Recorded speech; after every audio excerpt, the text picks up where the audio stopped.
Who was actually running the White House? We'll give you a name to think about tonight. We have more things happening at the Supreme Court. Is Andrew Cuomo going to jail? All that and more coming up on Our Mind.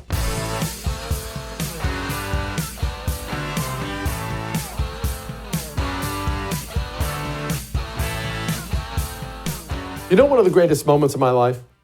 This is going to come to Joe Biden and his disastrous communist presidency and the cover-up and everything else. But you know one of the greatest moments of my life? My dad was in construction. I come from a construction family. His dad did construction. That's what I did. And one time only, when I was a kid, he took me on one of his work trips. He had to go to a Caterpillar. You know, they make the big construction equipment you see all over the place? All the yellow stuff, that's Caterpillar. We had to go to Peoria, Illinois. They had a big Caterpillar factory there. Look at a bunch of equipment. I think I was 6 or 7 at the time. And they had this big arena, almost like a basketball arena, that they filled in with a bunch of dirt. And they had all the equipment out there, and you could drive it, move it around. And the guys were awesome. I was the only kid there. It was me and a bunch of rough, tough construction guys. And they let me run one of the machines. They put me in it, turned it on, and here I am. I can't hurt anything, really, because I'm in the middle of this big dirt thing, but all this power is mine. I can do whatever I want with it.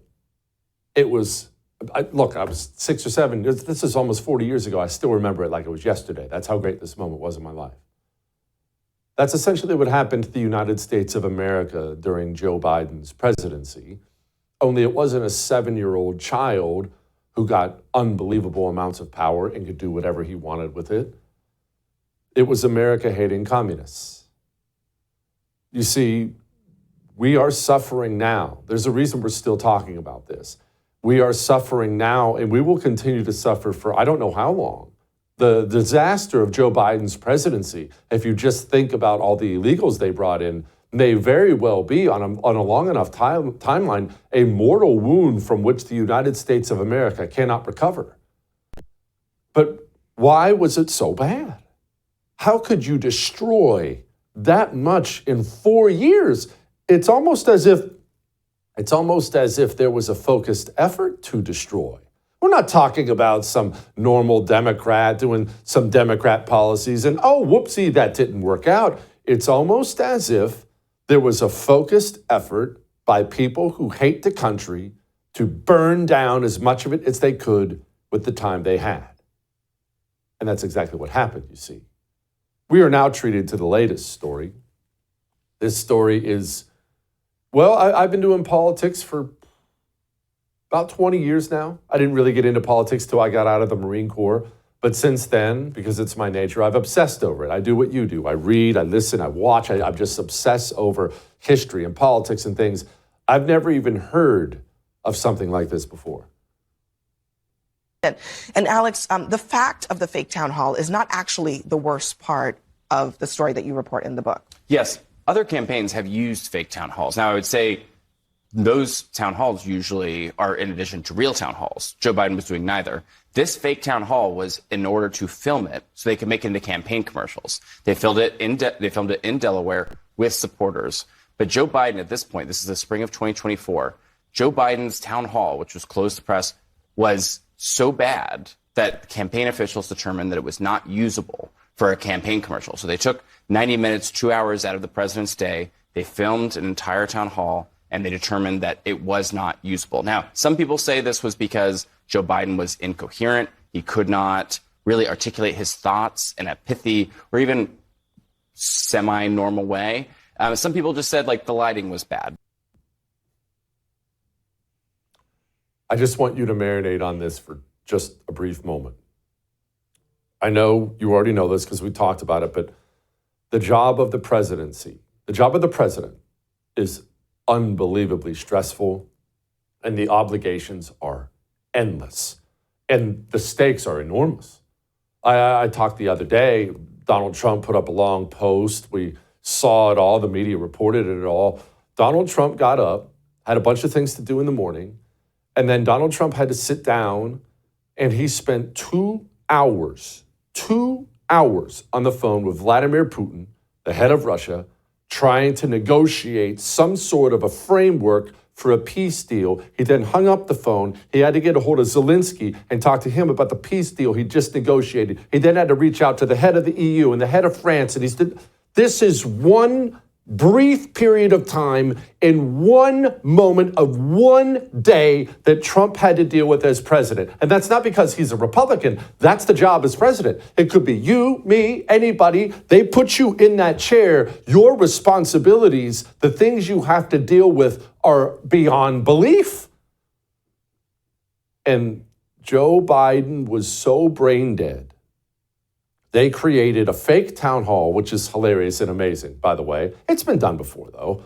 You hire a bunch of your supporters, you cut off everybody, you don't allow the media in, as they said, and then you get some fake questions that sound real. The TV cameras record it, and you look like you're being Mr. Man of the People, fielding questions from people, answering questions. And at the end of that, well, they edit.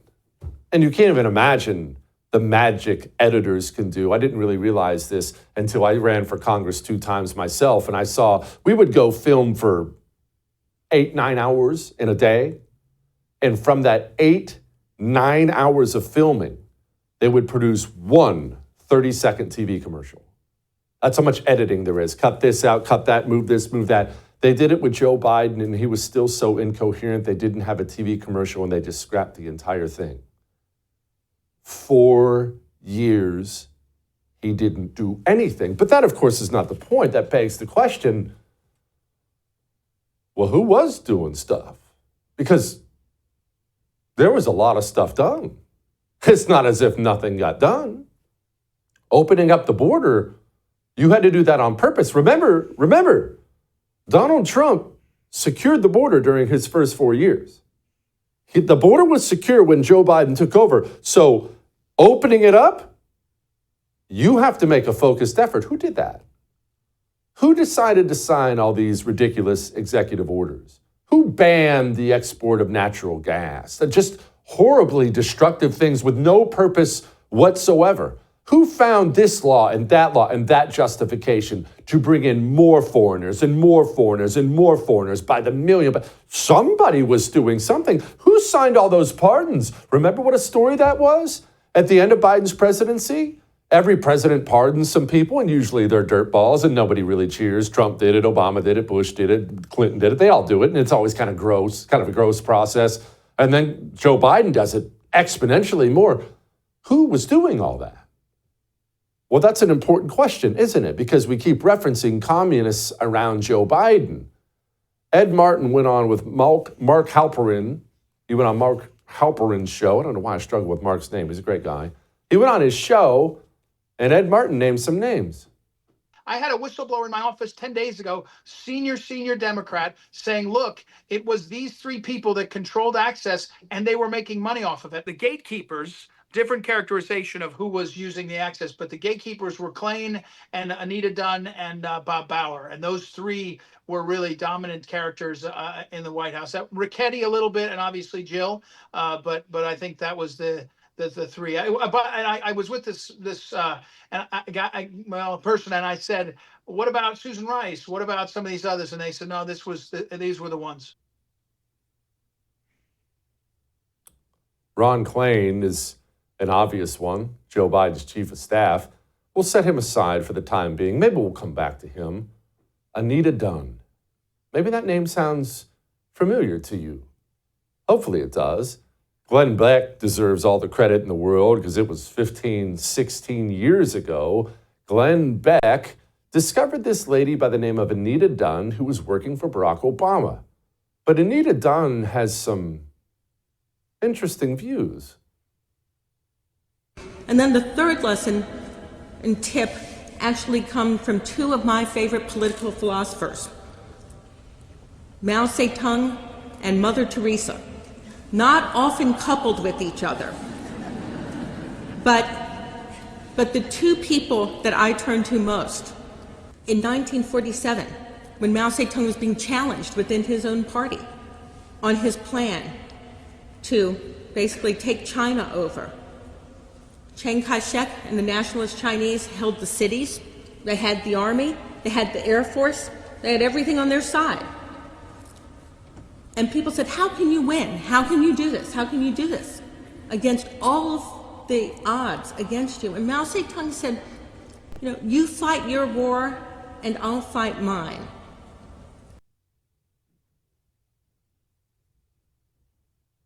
She really loves him, admires him. Mao Zedong murdered 50 million people. Mao Zedong, he gathered men, women, children, and he forced them onto communal farms in China, forced them to work the fields, but not for themselves, you see. He worked many of them to death. The old ones were worked to death. Pregnant women didn't last very long. Neither did the children. Can't work under those conditions for long. Of course, government can't manage such things, so people begin to die by the million.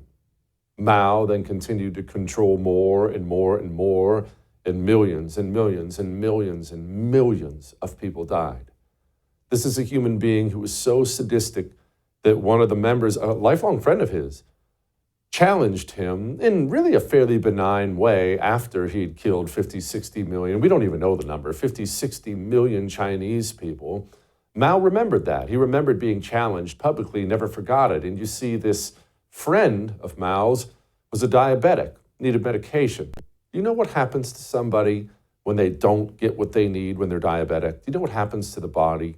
How they are ravaged, tormented before they die? Mao had this person arrested. He not only denied him his medication on purpose, he had video cameras set up in the cell so Mao could watch over and over and over again as his lifelong friend died in complete and utter agony, essentially tortured to death. That's how Mao handled his political opponents. That's the type of guy Mao was.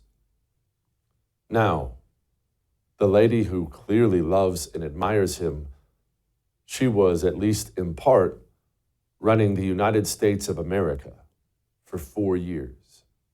Now, let me ask you again, do those executive orders make more sense now? Does the mass importation of rapists and murderers and drug dealers like we've never seen before in the country makes more sense now, doesn't it? What kind of a person, what kind of a president would hand out thousands of pardons to just some of the most vile murderers? Why? Who in the world would want these people back on the streets?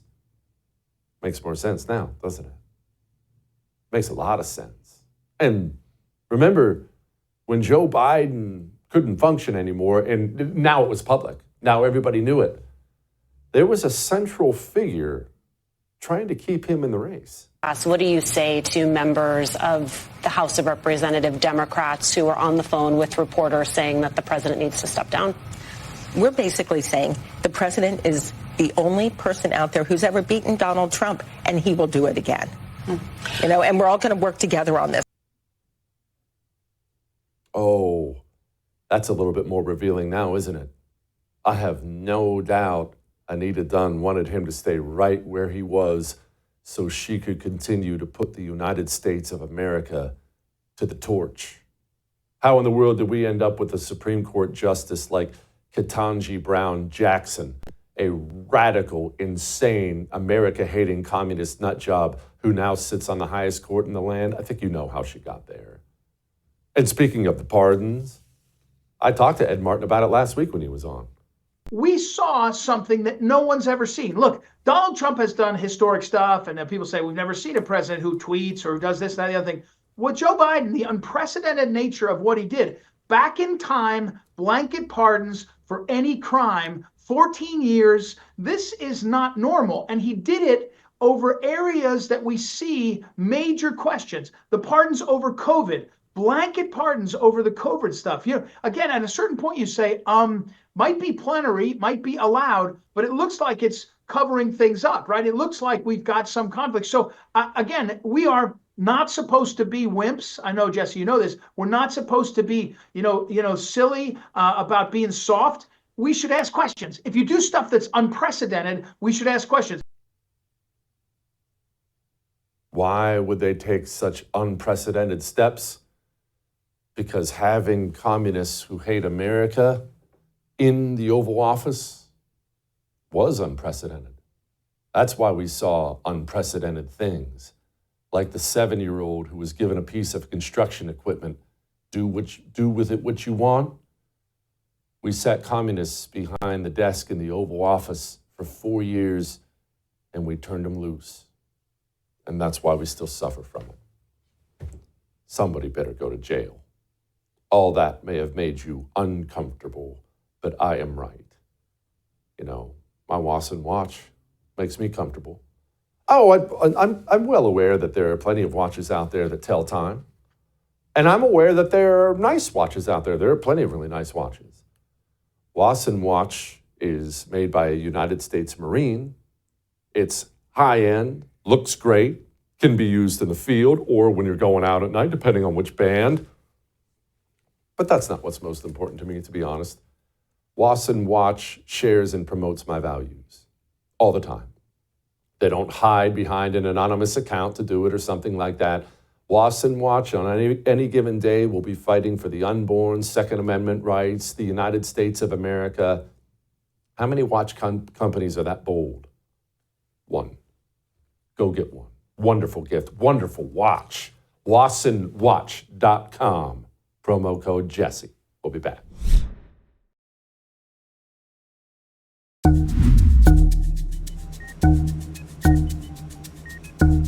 You covered the Biden presidency aggressively throughout the 4 years, and you didn't cover mental acuity hardly at all. I mean, time and time again, when issues came up, you seemed to be running cover for the president. I don't think interested. That's true. Well, I mean, we'll start with the Laura Trump issue that you referred. Here it is. I think what we see on stage with Joe Biden, Jake, is very clearly a cognitive decline. Okay. That's what I'm referring to. It makes me uncomfortable you are to no watch somebody on stage search for that's so questions. amazing. You're trying to tell me that what I was suggesting was I think that you were stuttering. mocking his stutter. Yeah, I think you were mocking his stutter, and I think you have absolutely no standing to diagnose somebody's cognitive decline. Do you want to apologize to Laura Trump now? I've already apologized to her. I called her months ago. I'm still laughing about the stutter thing. What a sell job that was. Joining me now, Stu. He joins us again, obviously host of the wonderful Stu Does America, which everybody already watches anyway. Hey, Stu, I don't know what's more baffling, why Jake Tapper would actually do an interview with Megyn Kelly, of all people, during his book tour thing, or that they really tried to sell the Joe Biden stuff as a stutter. I don't know which one makes me laugh more, but I find the whole thing hysterical. It is legitimately hysterical. And Megyn is just an absolute bulldog in those situations. I wouldn't want to be anywhere near that interview if I was Jake Tapper. It was uncomfortable. And she's just so good. There's nobody better in that type of moment than her. She just dissects those situations, and she does not care about the awkwardness. I would have just been like, all right, well, you said it was okay, so I'm going to move on to another topic. She does not care. And she said multiple times in there, Jesse, that they're friends, like that they know each other and have some sort of level of friendship. So this is what she does to her buddies.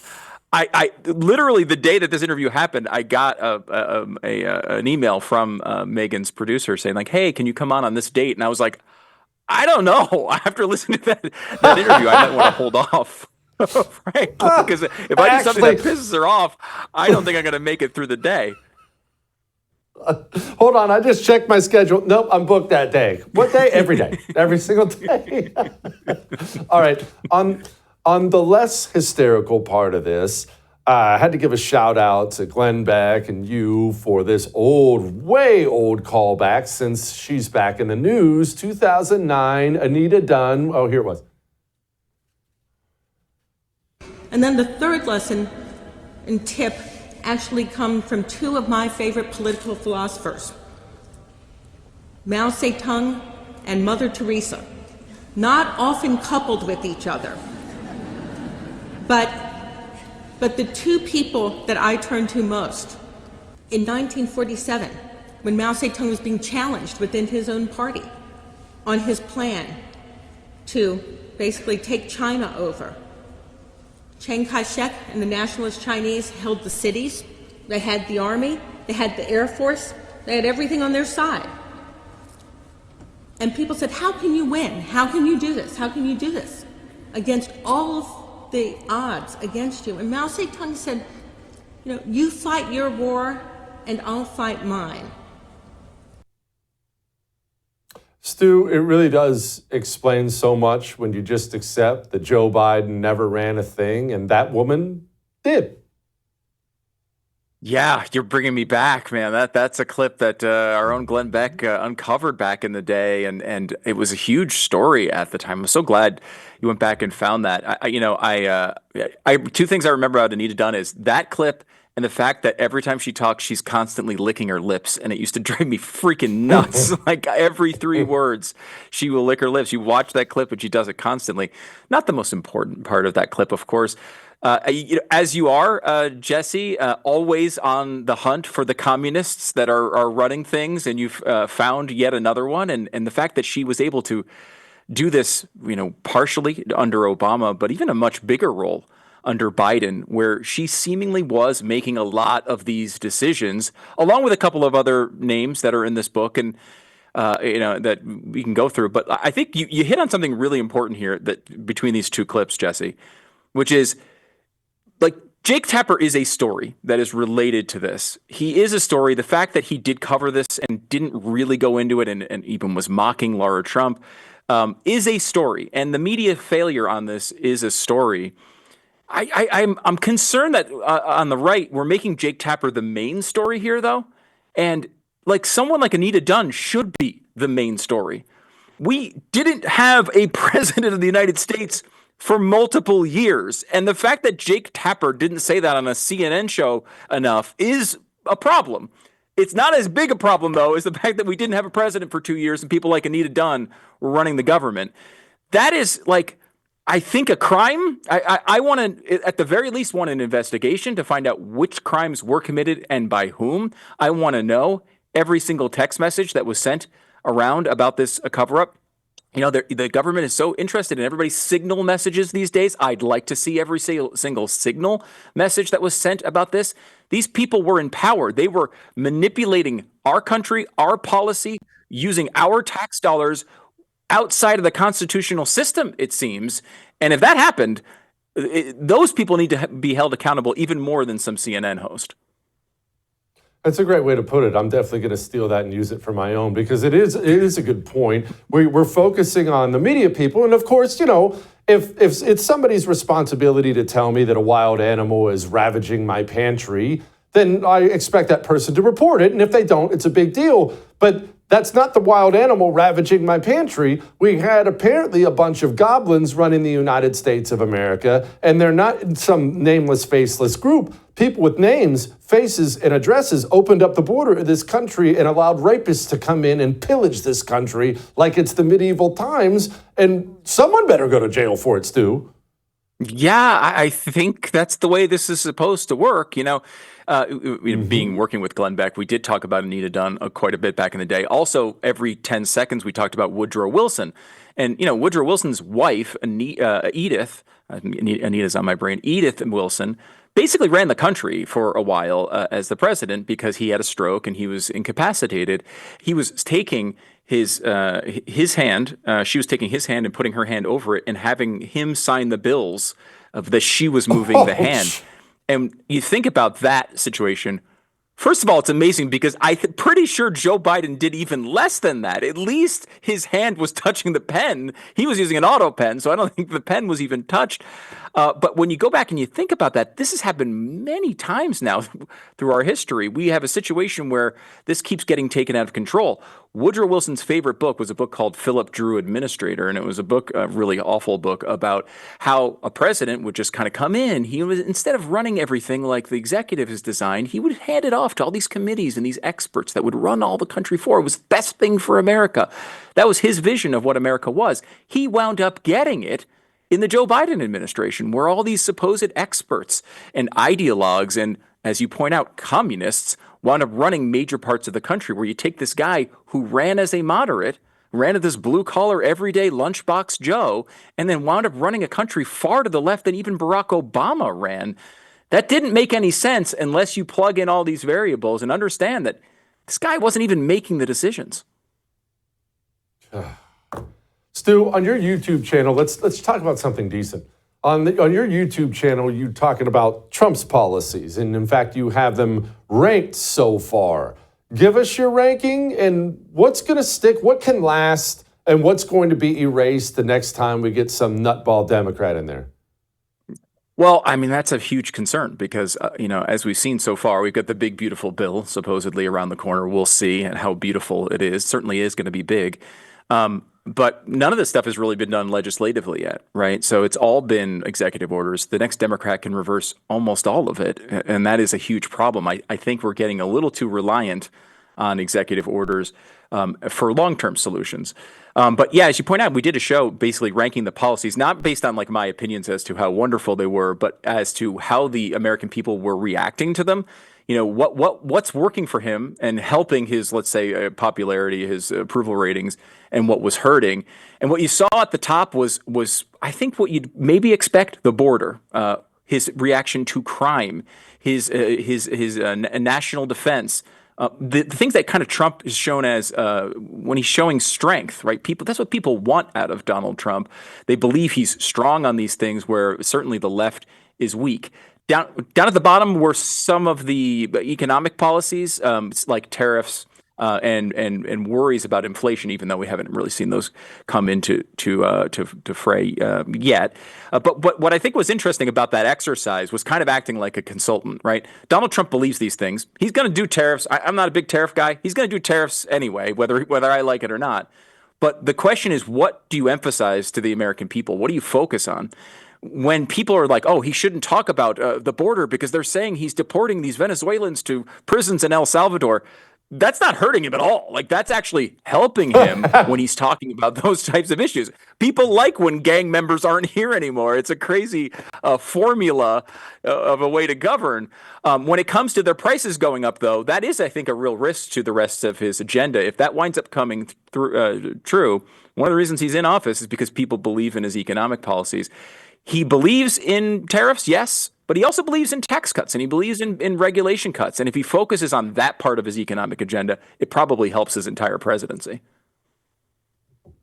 Stu, my brother, as always, appreciate you. Come back anytime. All right. Andrew Cuomo obviously belongs in prison. I have made the argument before that he actually caused the death of more of his citizens than any governor in the history of the United States of America. Is he going to jail? Talk about that. Before we do that, let me talk to you about feeling full of pep, energy, feeling good all the time. Doesn't everybody want that? I want it, you want it. Why don't you get some natural herbal supplements and start making it happen? Not medication. Stop. Set that stuff aside. I go to chalk first whenever I want something. Whenever I want improvement on something, I go to chalk first. I wanted to feel more energy. I was tired of having to drink 10 cups of coffee a day. I wanted to feel better focus, better energy, better for you. I found chalk. Actually, they found me because they're hardcore anti-communists. And we found each other during COVID when they were telling everybody, take the stupid mask off your face. Don't be serious. Chalk. I take a male vitality stack every single day. I feel like $1 million. Chalk.com/JesseTV saves you a fortune. We'll be back.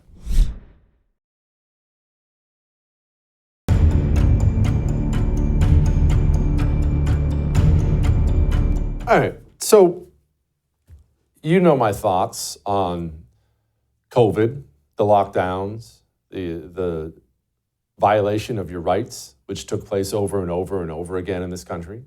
You know my stance on what should be done with the politicians, the bureaucrats, the policymakers who took away your freedom. I'm not shy about the fact that I believe people should go to prison.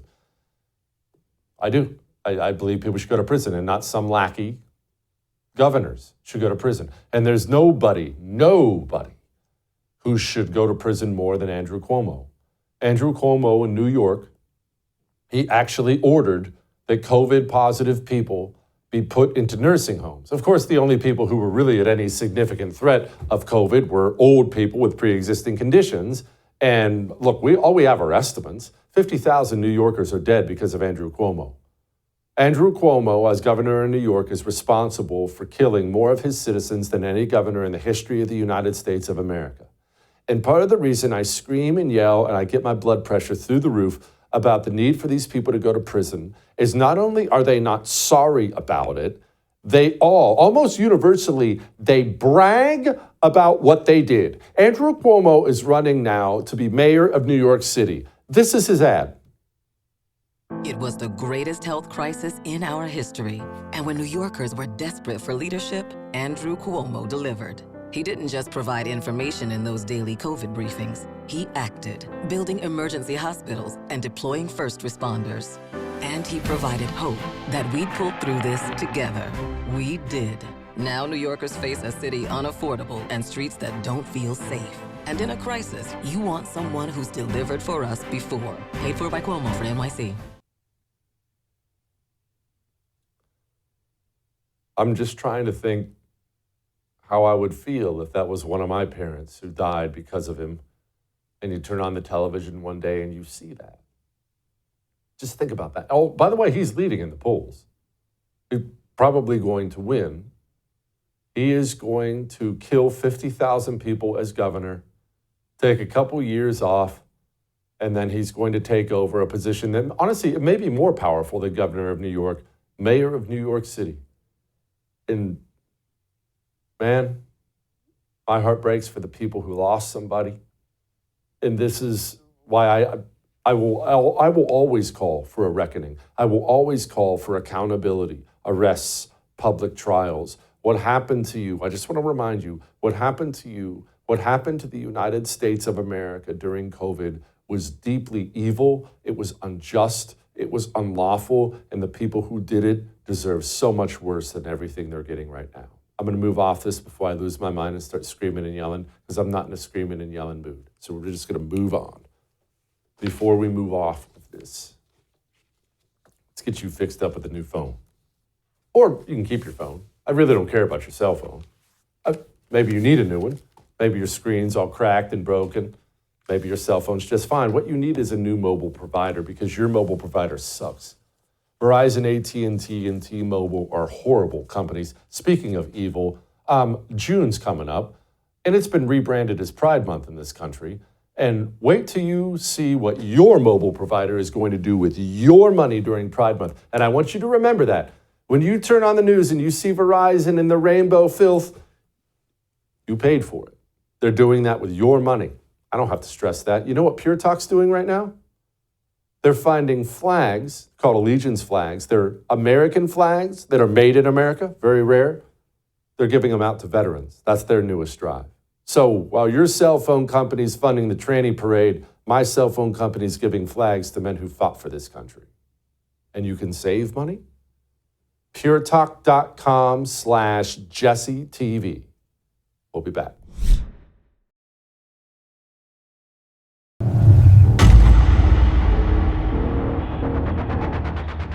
The Supreme Court is an odd duck for those of us who aren't legal experts like Bill Jacobson is. They're always hearing things. They're about to make a decision. We've made a decision, but you don't know the decision yet. There's a lot going on at the Supreme Court, and a lot of it matters, and not all of it gets headlines. So I thought maybe we should talk to Bill Jacobson about what exactly is going on and why we should care. Joining me now, founder of Legal Insurrection, which I've always loved, professor at Cornell, William Jacobson. Bill, what's going on at the Supreme Court that I should know about that I don't know about? Well, I think there's a little bit of inertia, which is not good. They really have not done the job they need to crack down on some district courts that have gone off track, that have exceeded their powers under separation of powers, and have really involved themselves too heavily in running the executive branch. So I think that's the main problem. What's going on at the Supreme Court is not enough is going on. They have heard some arguments in some cases and issued some stays, but the massive onslaught, and your viewers probably know, but they may not know the magnitude of it. There are at least 300 cases that have been filed against the Trump administration. That's the last count I saw, and it's probably higher. I think it's probably closer to 400. And this is part of a coordinated effort to disrupt the executive branch, disrupt Trump 2.0. And unfortunately, the Supreme Court has not gotten a handle on it. Okay, so you say this is a coordinated effort. Very clearly, the Democrats are trying to flood the zone. So what should the Supreme Court have already done or be doing as we speak that they're not doing? Well, the first thing they need to do is send a message to the district court judges. I mean, Chief Justice Roberts has not hesitated to, criticize, maybe not by name, but everybody knows who he's talking about, criticize Trump, criticize Trump supporters who've complained about what's happening in the courts. So he doesn't hesitate to lash out. But why hasn't he gotten on TV like he's done when he criticizes, the Trump administration and said the district court judges need to get in line. They need to pay attention to things like their own jurisdiction. They need to pay attention to venue, if you're even in the right court. They need to pay attention to the privilege that the executive branch has to run the executive branch. I mean, he could use the bully pulpit to get the district court judges in line, much like he's tried to use the bully pulpit to get the Trump administration in line. So that's one thing they could do. The second thing they could do is be more receptive to stay applications by the government. A stay application is where a district court judge does something that administration believes is improper. And then you have to go to the appeals court, and then you have to go to the Supreme Court, and they have not been quick to rule on those. They have done a little bit, but they should have done more earlier. So the Supreme Court needs to send messages to district court judges that when you're usurping the power of the executive branch, when you're disrespecting our constitutional structure, when you are exceeding your own jurisdiction and authority, that the Supreme Court is going to step in very quickly. Now, Justice Roberts made a statement fairly early on in this administration that people need to let the process work. They need to let the appeals process work. And the problem with that is district court judges, mostly in 5 judicial districts, by the way, have issued what's called temporary restraining orders, which are very hard to appeal. They're generally not appealable. And so what that does is that creates anywhere from 2 to 6 weeks of disruption of the executive branch before they can even get something before either an appeals court or the Supreme Court. And so this is a situation which in many ways is out of control. Getting back to what the organized effort to flood the zone, as you say, New York Times, of all places, reported in late November of last year that Democrats had organized an army of 800 lawyers with a huge, bank of money to fund it.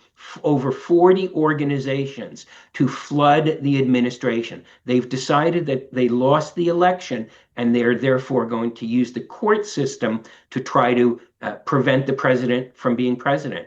And so this is all coordinated. The Supreme Court knows it's coordinated. They can read the New York Times just like I can read the New York Times. I don't frequently read it, but I did read that. And they know what's going on, and they need to get a handle on it, because at the end of last year, trust in the judiciary was at the lowest point in history.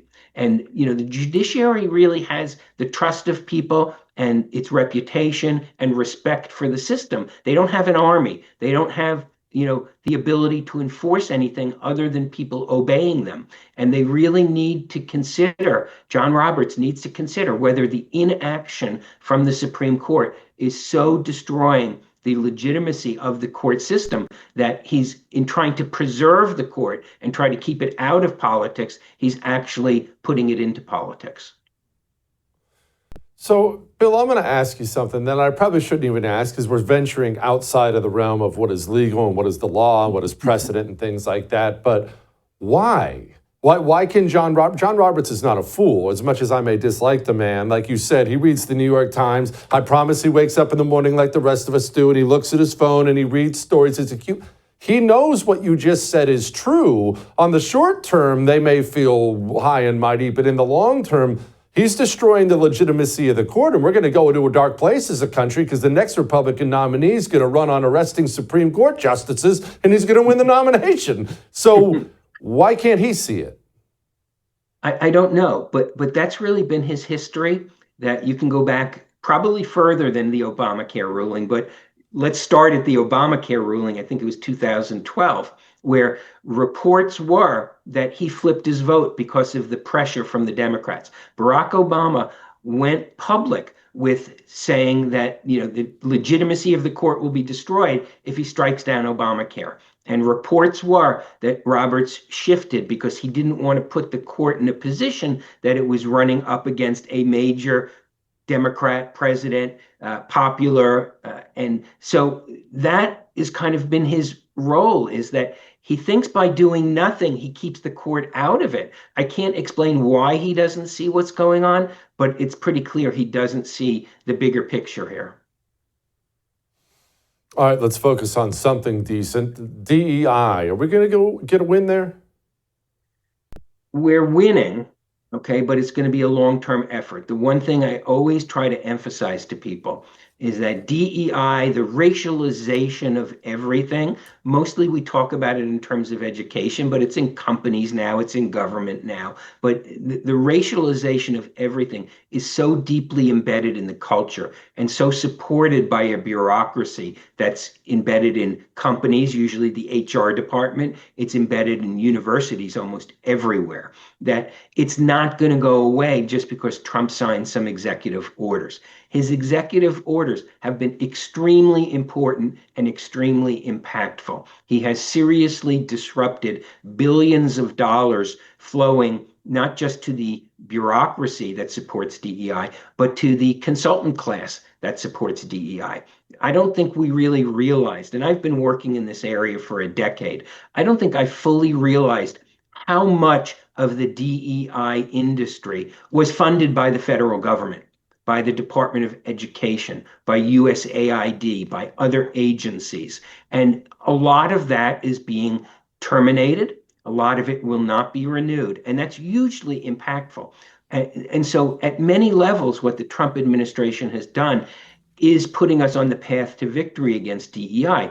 But it's not a path that's going to be a year or 2 years. I'm not even sure victory can be achieved in one Trump term. Now, whether there's a third Trump term, saying that jokingly, of course, or whether it's Vance or whether whoever it happens to be, if you put back-to-back 4-year terms and they keep up the fight against DEI and they cut off the funding and they eliminate the job market within government for these sort of careers, I think it will have a profound impact. But it's not, nobody should think that it's over, and just because there have been some early victories that they're going to win.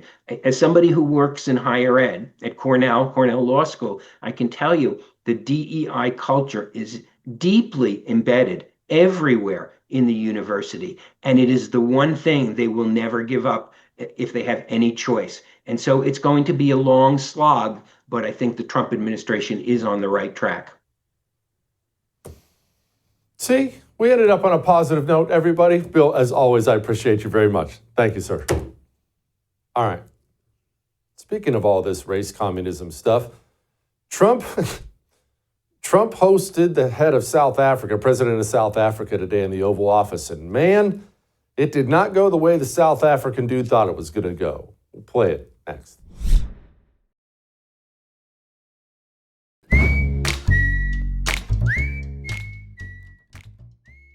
All right, it's time to lighten the mood. Trump invited the president of South Africa in and then abused him, and it was hilarious. I would say if there was Afrikaner farmer genocide, I can bet you these three gentlemen would not be here, including my Minister of Agriculture. He would not be with me. Excuse me, turn the lights down. Turn the lights down and just put this on. It's right behind you. Now this is very bad. These are burial sites right here. Burial sites. Over 1,000 of white farmers. Have they told you where that is, Mr. President? No. So I'd like to know where that is, because this I've never seen. I don't. Okay. I mean, it's in South Africa. Mr. President, the Pentagon announced it would be accepting a Qatari jet to be used as Air Force One. What are you talking about? What are you talking about? You know, you got to get out of here. What does this have to do with the Qatari jet? They're giving the United States Air Force a jet, okay? And it's a great thing. We're talking about a lot of other things. It's NBC trying to get off the subject of what you just saw. You are a real, you're a terrible reporter. Number one, you don't have what it takes to be a reporter. You're not smart enough. But for you to go into a subject about a jet that was given to the United States Air Force, which is a very nice thing. They also gave $5.1 trillion worth of investment in addition to the jet. Go back. You ought to go back to your studio at NBC, because Brian Roberts and the people that run that place, they ought to be investigated. They are so terrible the way you run that network, and you're a disgrace. No more questions from you. Go ahead.